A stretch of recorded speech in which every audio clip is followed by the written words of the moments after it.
Oi, gente, bora lá para mais uma aula. Vamos lá, continuando na página 12 da apostila, práticas de reflexão sobre a língua. Coesão, relações de significados.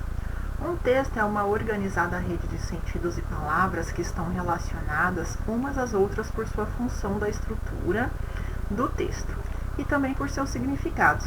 Uma das formas de se garantir a unidade temática e a coesão de um texto é substituir uma palavra por outra de sentido semelhante naquele contexto. Isso pode ser feito com o emprego de sinônimos e hiperônimos. Em anos anteriores, você já estudou sobre sinônimos. Vamos relembrar? 17. Sublinhe o sinônimo usado no trecho para retomar a palavra em negrito. Só para relembrar, sinônimos são palavras diferentes na escrita, mas com o mesmo significado. Por exemplo, uma pessoa que é cheirosa, ela também é perfumada. Observem que as palavras são escritas de forma diferente, mas o significado é o mesmo. Uma pessoa que é agradecida é o mesmo que grata. Também é igual. Então, isso são sinônimos. Vamos lá. A. As companhias precisam criar um ambiente que seja bom para a sociedade também. As empresas necessitam olhar com responsabilidade e respeito para toda a cadeia. Então, vamos lá na B. Então, vocês vão fazer o quê? Sublinhar uma palavrinha que tem o mesmo sentido de precisam, aqui nessa frase. B. O Hugmark nada mais é que um alerta ao consumidor. Tenho certeza que, se o cliente souber de algum dos produtos em sua cesta de compras, foi concebido de maneira ilegal. Então, que outra palavrinha também tem o mesmo sentido de consumidor? Você vai sublinhar também aqui. 18. Reescreva as frases usando um dos vocábulos do quadro. Escolha o que melhor substitui a palavra casa em cada contexto. Faça as adaptações necessárias. Então, eu tenho estabelecimento, residência e abertura. Então, minha casa está na Rua Altino Arantes, em São Paulo. É lá que eu moro. Então, casa pode ser substituído pelo quê? Qual dessas três? Meus pais eram donos da melhor casa comercial do bairro. E aí? Que termo eu posso substituir aqui? Casa. C. Tem um problema com essa casa. Ela não permite a passagem do botão. E aí, que casa que eu estou falando? Então, você vai substituir, tá? Então, cada palavrinha numa frase. 19. Pelos exercícios anteriores, pode-se concluir que sinônimos são palavras. Olha lá, só escolher a alternativa aqui, porque eu já expliquei. Você também já estudou que os substantivos podem ter um significado mais amplo, mais geral, hiperônimos, ou mais específico, hipônimos. Sobre isso, faça as atividades a seguir.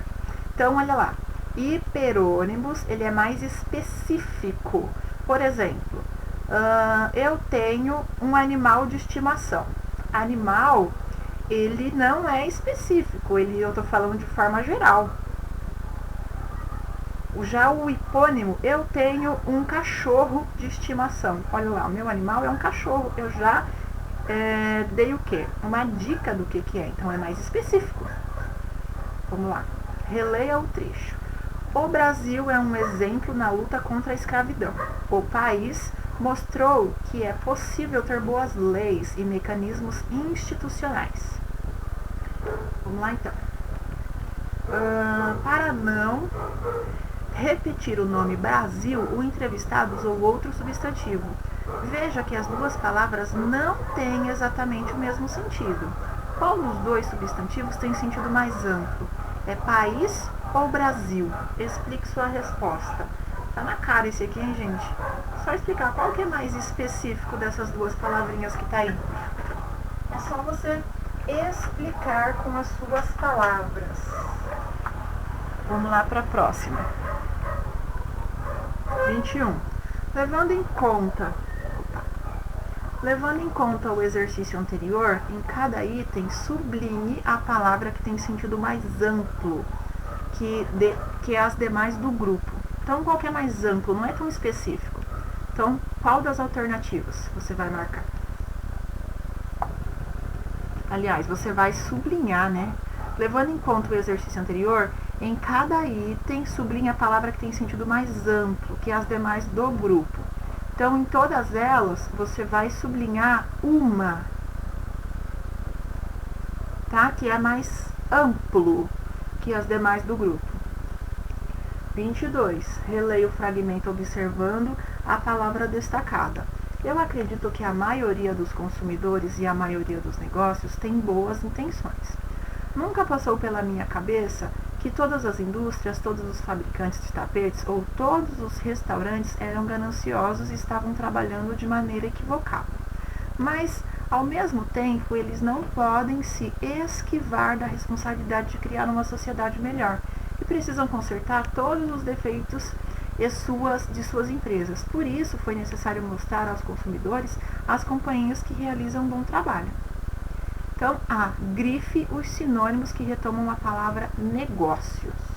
Então, daqui, do textinho, desse quadrinho aqui, você vai grifar todos os sinônimos da palavra negócios. Então, todas as palavrinhas que têm o mesmo sentido de negócios.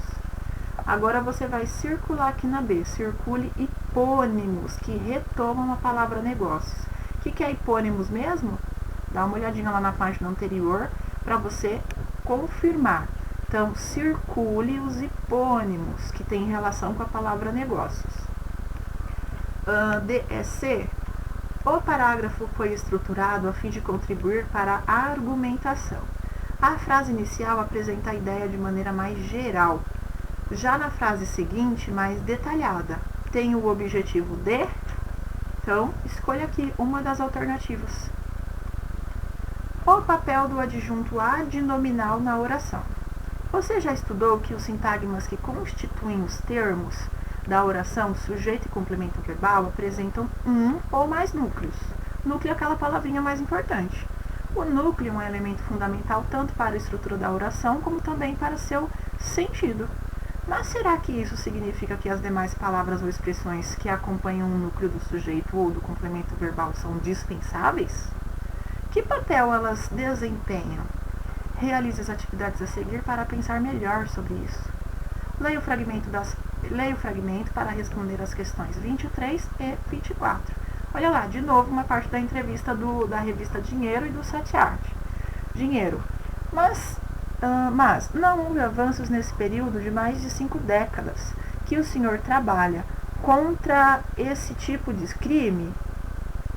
Mas não houve avanços nesse período de mais de 5 décadas que o senhor trabalha contra esse tipo de crime? Satyart, olha o que ele respondeu. Estamos discutindo e falando mais sobre os efeitos causados por esse problema. Isso já é um grande avanço. Atualmente, há uma preocupação mundial com esse assunto. Antes, as crianças escravizadas não eram sequer lembradas. Eu vejo a diferença nos últimos anos, especialmente quando se trata da escravidão infantil. Afinal, no fim dos anos de 1980 até meados de 2000, diminuímos em mais de 60 milhões o número de jovens em situação análoga à escravidão. É um ótimo progresso, mas, mesmo assim, ainda falta muito. Acredito que as pessoas ainda não enxergam a magnitude do problema. Mesmo com esses números superlativos, é nossa missão mudar esse panorama. 23. Compare os trechos. Entrevistador, não houve avanços. Entrevistado, isso é um grande avanço. Então, sobre que avanços eles conversam nesse momento?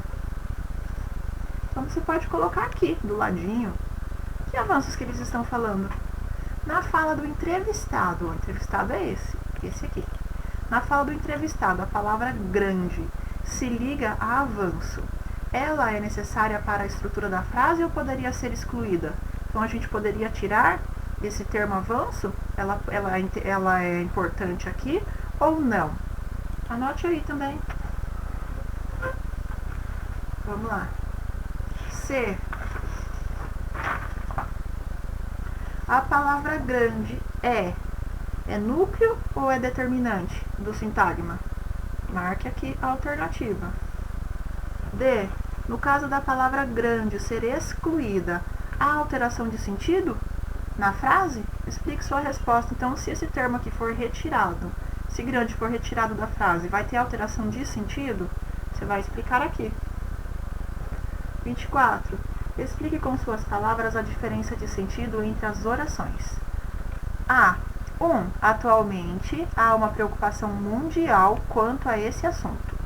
2. Atualmente, há uma preocupação quanto a esse assunto. Qual que é a diferença das duas frases? Explique aqui. B. 1. As crianças escravizadas não eram sequer lembradas. As crianças não eram sequer lembradas. Qual que é a diferença das duas frases? Você vai explicar aqui na B. C. Eu vejo a diferença nos últimos anos, especialmente quando se trata de escravidão infantil. 2. Eu vejo a diferença nos últimos anos, especialmente quando se trata da escravidão. Qual que é a diferença delas? Explique aqui. Aqui está falando sobre os adjetivos. Olha lá, para relembrar então, adjetivo é a palavra que caracteriza o substantivo. Ele dá qualidade, defeito, estado ou condição, indicando-lhe, olha lá, qualidade, característica, origem, etc. Quando um conjunto de palavras tem essa mesma função, é chamado de locução adjetiva. Adjetivo. Adolescente paquistanesa recebe o Nobel da Paz. Então aqui eu tenho um adjetivo, é uma única palavrinha. Olha quando acontece a locução adjetiva. Adolescente do Paquistão recebe o Nobel da Paz. Então olha a diferença do adjetivo para a locução adjetiva. Ele é acompanhado. Os adjetivos podem ser empregados com uma intenção avaliativa ou descritiva.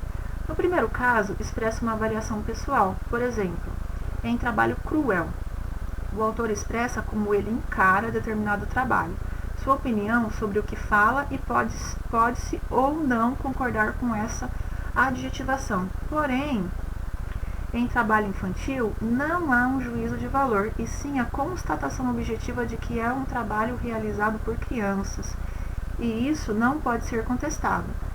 Esse é um exemplo de adjetivo descritivo. Então, vamos lá, aqui para 25. Adjetivos e locuções adjetivas, com funções de adjunto adnominal, podem ter função avaliativa, isto é, indicar a visão do autor do texto, expressando uma opinião. Assinale a alternativa em que o adjetivo destacado não expressa uma avaliação pessoal.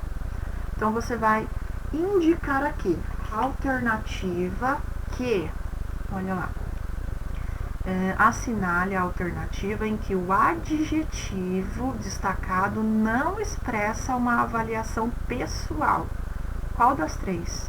Lembrando que adjetivo é uma única palavrinha. 26. Será que um adjetivo tem um único sentido?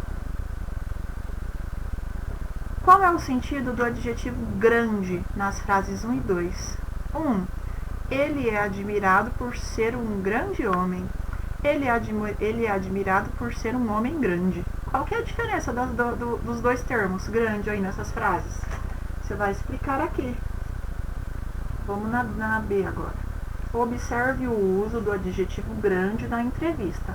As grandes corporações não podem simplesmente ignorar a existência do problema. Compare o sentido de grande no trecho e nas frases 1 e 2. Assinale a ou as afirmações corretas. Vamos lá então. Aqui eu tenho uma única alternativa que você pode marcar. Qual que você iria marcar?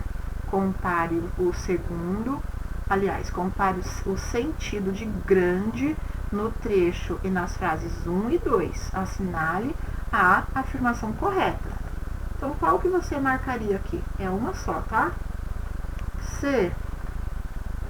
Qual é o significado dos adjuntos destacados nas frases a seguir? Certa pessoa me aconselhou. O que quer dizer?